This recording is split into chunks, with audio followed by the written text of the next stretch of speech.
नमस्कार दोस्तों, मेरा नाम है गगन और स्वागत है आपका आज की इस वीडियो में, जहाँ पे मेरे पास में फिर से है रॉयल एनफील्ड की गुरिल्ला 450 और इस बार मैंने इसको चला लिया है।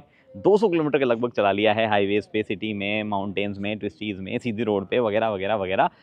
और अब मैं आपको बताने वाला हूँ कि कैसा लग रहा है, कि खरीदनी चाहिए या नहीं खरीदनी चाहिए, अच्छाइयाँ बुराइयाँ, किसके लिए है किसके लिए नहीं है, राइवल्स कैसे फील होते हैं, हर एक चीज़ की बात कर रहे हैं। चलिए।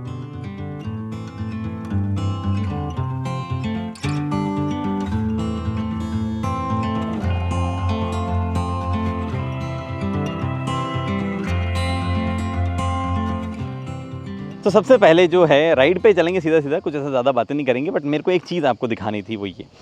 देखो, ओवरऑल क्वालिटी वगैरह looks great, but I think थोड़ी बेटर क्वालिटी लगती है ट्रायम्फ 400 की जब आप देखते हो तो। बट 19-20 वाला फ़र्क ही कहा जाएगा, कुछ ऐसा खास फ़र्क नहीं। हालांकि इसका कैरेक्टर थोड़ा सा अलग है और आई थिंक कुछ कलर्स में तो मुझे ज़्यादा बेटर लग रही थी किसी भी और कंपैरिजन में। अगर आप किसी को डालोगे 440 या हार्ले डेविडसन वगैरह कुछ भी, तो वो चीज़ यहाँ पे इसके साथ में। हालांकि कुछ जगह पे आप ऐसा देख सकते हो, जैसे कि स्पेशली ये पार्ट वगैरह आपको लगता है कि हाँ, कुछ जगह उतनी भी ज़बरदस्त क्वालिटी नहीं है यार। ट्रायम्फ की मुझे नट बोल्ट्स वगैरह, कुछ फिनिश वगैरह कुछ ज़बरदस्त ही लगती है। वो चीज़ शायद इसके बारे में आप ज़्यादा ना कह पाओ। अदरवाइज़ बाइक वेल इक्विप्ड लगती है, ऐसा कुछ लगता नहीं है कि जो है कुछ और हो सकता था। हाँ, कई चीज़ें हैं जो मुझे लगता है ऐसे नहीं होनी चाहिए, वैसे होनी चाहिए, टायर्स वगैरह, उन सब चीज़ों की राइड करते करते मैं जो है बात कर लेता हूँ। बाकी तो मुझे ऐसा घूम के तो कुछ नहीं दिखाना था। चलो राइड करते हैं सीधा।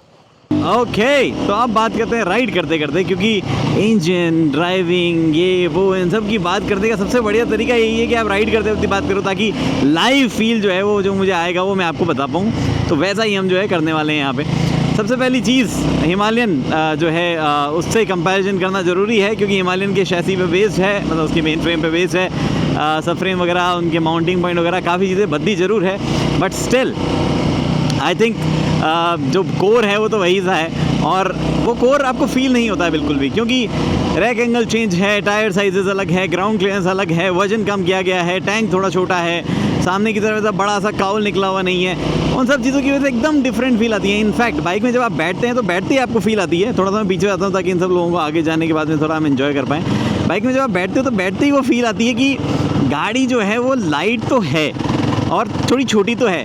हालांकि जेन्युइनली कुछ पॉइंट्स पे ऐसा लगता नहीं है कि इतनी भी लाइट है, या थोड़ी और लाइट हो सकती थी, वैसी फील एक्चुअली आती है। वो थोड़ा सा अपसेट करने वाला पॉइंट कुछ पॉइंट पे हो सकता है, स्पेशली जब आप टाइट एरियाज़ में टर्न वन कर रहे हो छोटे स्लो स्पीड पे, या हाई स्पीड पे जब आप ऐसे चेंज कर रहे हो, जो कि आज हमें ऐसा बहुत चलाने का मौका मिला है, तो आपको थोड़ा बहुत वजन जो है गाड़ी का पता चल सकता है।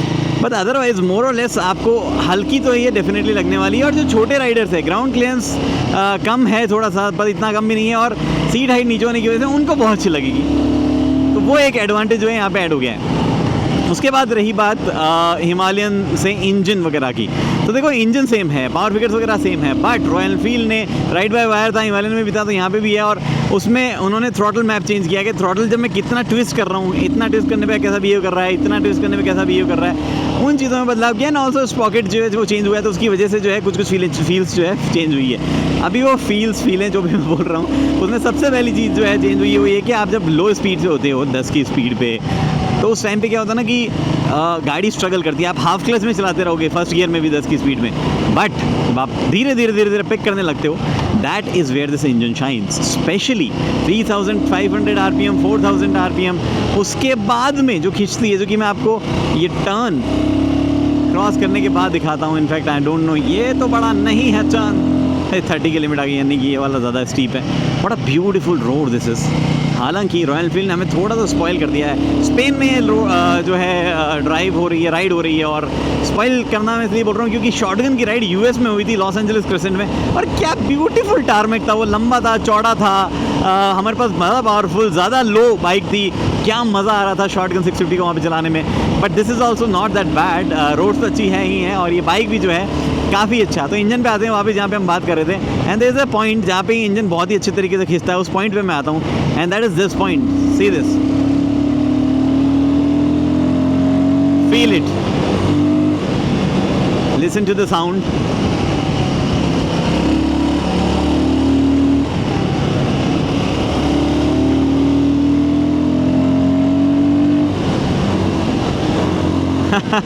So it's a great engine. However, the problem is जिस पॉइंट पे फील आ रही है उसी पॉइंट पे वाइब्रेशंस भी आते हैं, और वो थोड़ा सा इशू जो है यहाँ पे है। अगर आप प्राइम से कंपेयर करोगे, अगर आप कंपेयर कर दो लेट्स से, कई लोगों ने बोला है मैवरिक वगैरह के बारे में, हार्ले डेविडसन X440 के बारे में, कि वो थोड़ी सी ज़्यादा रिलैक्स चलती है और उनमें इतना वाइब्स जो है वहाँ पे नहीं आती है।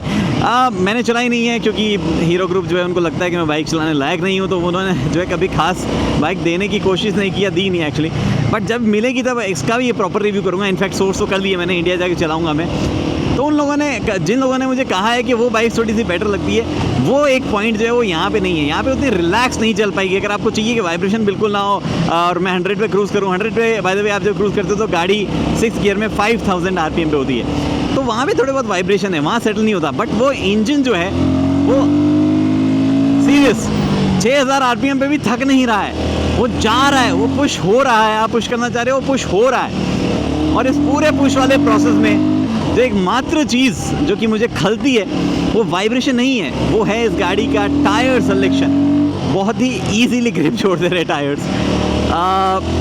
I don't know why, probably because of looks, और क्यों रोडस्टर में इतने बड़े ब्लॉक्स वाले टायर जो है वो दिए जाने का ज़्यादा लॉजिक नहीं था। थोड़े से सॉफ्ट रोडिंग टाइप्स वाले टायर हो गए, स्क्रैम्बलर टाइप के टायर जो है ये हो गए हैं। थोड़ा सा बेटर ग्रिप अगर ये टायर देते या थोड़ा पैटर्न ही सही चूज़ कर लिया जाता तो ये मज़ा काफ़ी ज़्यादा हो सकता था। एक्चुअली दुगना बोलूँगा नहीं मैं, क्योंकि काफ़ी मज़ा ऑलरेडी आ ही रहा है, बट काफ़ी ज़्यादा ही मज़ा हो सकता था। और सेम चीज़ ब्रेक्स के साथ में भी है, रियर ब्रेक स्पेशली।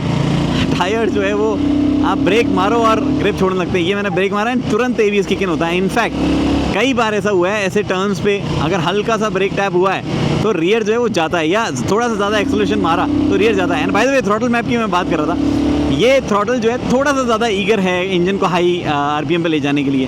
तो ये कुछ पॉइंट पे जस्ट आप थोड़ा कम थ्रॉटल खींचोगे तो भी जो है ज़्यादा आपको जो है लगेगा वो, जो कि रॉयल एनफील्ड के साथ में, हिमालयन के साथ में ऐसा केस नहीं लगता था।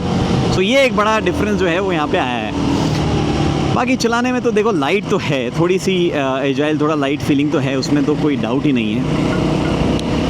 Handling overall it's good. थोड़ा सा रेक एंगल ऐसे होने की वजह से थोड़े जो क्विक टर्न्स हो गए। What a beautiful view of Barcelona. वो नीचे जो आप देखते हैं पहले तो शायद इंडस्ट्रियल एरिया टाइप को दिख रहा है, उसके आगे बार्सिलोना मेन सिटी दिख रही है। एक प्लेन भी लैंड होता दिख रहा है आपको, ऑब्वियसली इस छोटे से एक्शन कैमरा में इतनी दूर का नहीं दिखेगा, but I can say it.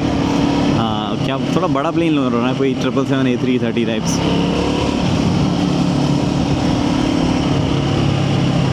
थोड़ा सा गैप हम फिर से बना लेते हैं ताकि हम फिर से एंजॉय कर पाएँ। क्या बात रह गई, फ्यूल एफिशिएंसी, थोड़ी सी बेटर फ्यूल एफिशिएंसी मिलेगी आपको हिमालयन के कंपैरिजन में।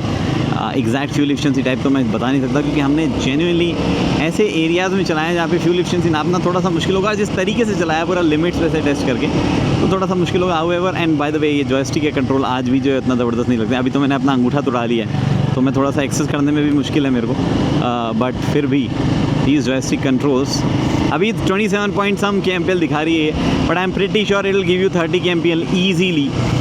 लेकिन अगर आप हाईवेज वगैरह पे क्रूज़ करते हो और आप फिर वो 100 से ऊपर के क्रूज़ पे जाते हो तो वहाँ थोड़ी सी दिक्कत है। I think I don't know why, but शायद 6th गियर जो है वो थोड़ा सा और रिलैक्स ड्राइविंग के लिए किया जा सकता था उसका रेशियो। बिकॉज मैं बताता हूँ आपको क्यों, क्योंकि इस गाड़ी में अच्छी खासी पावर टॉक है 4000 RPM के आसपास भी,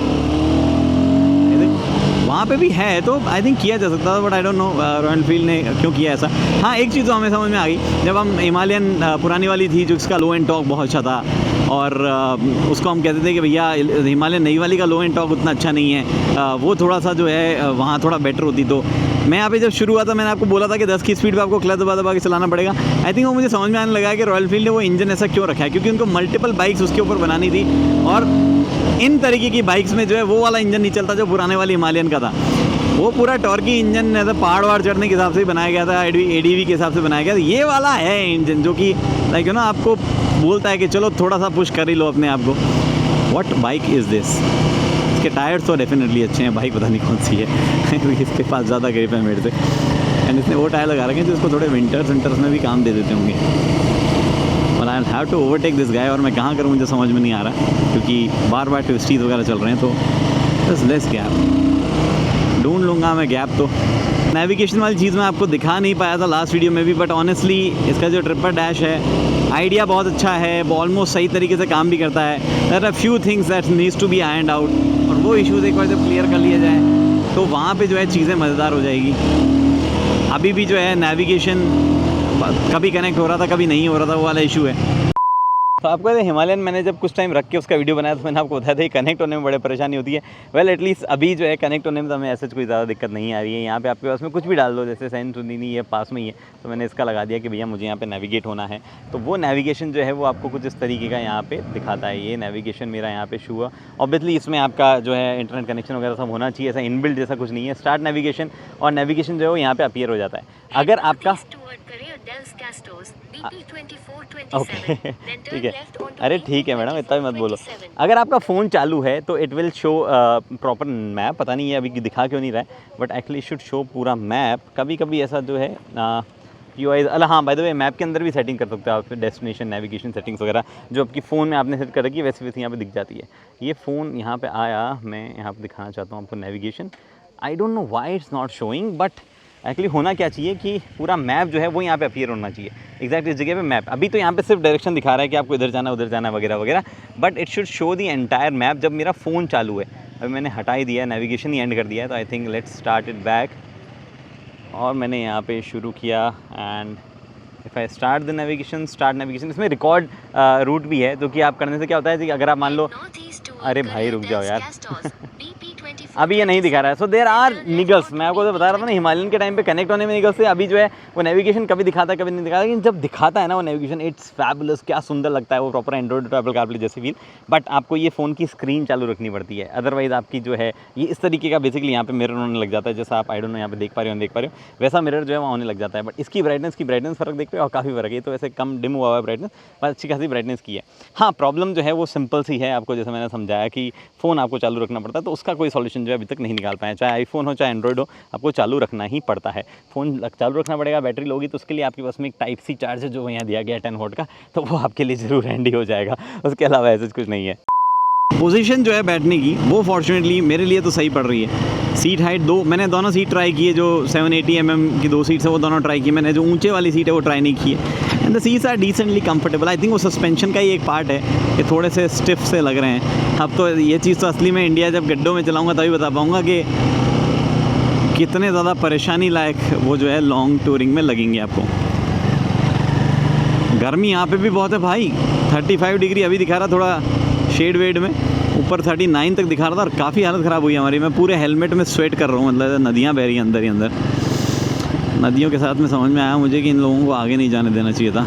ये तो ना तो तेज़ चला रहे हैं ना ही साइड देंगे। साइड तो मतलब ये क्या देंगे, जगह ही नहीं है साइड लेने की। गियर शिफ्ट की बात कर लेते हैं। गियर शिफ्ट देखो इस सेगमेंट के हिसाब से तो मुझे लगता है एकदम एट पार है, मतलब ऐसा बहुत ज़बरदस्त नहीं है। प्रॉब्ली होंडा CB300R जो है उसके थोड़े से बेटर लगते होंगे। एक और चीज़ मुझे लगता है ये बाइक जो है जिस तरीके से प्लेस की गई है, मतलब ठीक है प्राइस पॉइंट जो है वो ठीक है, बट जिस तरीके से लाई गई है इसका मोटिव थोड़ा कम समझ में आता है, और मुझे लगता है थोड़ी कम लोगों को केटर करेगी ये डायरेक्टली, मतलब जिस हिसाब की बाइक के हिसाब से अगर देखा जाए तो। लेकिन लिसन टू दिस, पूरे शरीर में वाइब्रेशन आ जाते हैं, बट फील पूरा आ जाता है आवाज़ की वजह से। आई थिंक रॉयल फील्ड को ज़्यादा ऐसा सोचने की भी ज़रूरत नहीं पड़ी होगी कि इस वाइब्रेशन का कुछ करते हैं, क्योंकि उन्होंने रियलाइज़ किया इसी स्पॉट पे इतनी स्वीट साउंड भी आ रही है कि चलो ठीक है। मुझे क्या लगता है वो तो मैंने बता दिया, अब आप बताओ क्या लगता है, और मुझे थोड़ा बहुत एक कंक्लूजन के हिसाब से बताता हूँ क्या लगता है क्या नहीं लगता है। See honestly great bike, price जो है वो भी बढ़िया है, कंपटीशन जो है वो भी बढ़िया है। That is the problem. ये बाइक ना ऐसा पूरी तरीके से ऐसा एक्साइटेड नहीं छोड़ती है कि हाँ भाई ये ले लो एकदम से जाके, वैसे वाली मोड में नहीं छोड़ती है। Still leaves in a confusion zone कि ये लूँ या वो लूँ, तो वैसे वाली जगह पे अभी है। आप कंसिडर इस बाइक को डेफिनेटली कर सकते हो अपने मतलब अगर आप अपने को सीसी में डालना चाहते हो, लेना चाहते हो, आप डेफिनेटली कंसिडर कर सकते हो। Also the great thing is अब जो बाइक्स आ रही हैं 450 सीसी 400 सीसी वाली, they are literally powerful, but इतनी भी नहीं है कि हैंडल ना कर पाओ, वैसी पावर भी आउटराइट नहीं आ रही है इन, मतलब आप ड्यूक 390 को छोड़ दो तो वो थोड़ा अलग ही लीग में है। तो ये सब चीज़ें हैं। अगर कुछ चीज़ है जो कि आपके मन में है, डाउट है और आप पूछना चाहते हैं, तो कमेंट सेक्शन आपके लिए खुला है। फिलहाल इस वीडियो में इतना ही। उम्मीद करता हूँ वीडियो पसंद आई है। पसंद आए तो लाइक शेयर सब्सक्राइब आप कर सकते हैं। अगली वीडियो तक के लिए दोस्तों हेलमेट पहनिए, सीट बेल्ट पहनिए, सुरक्षित चलिए। धन्यवाद।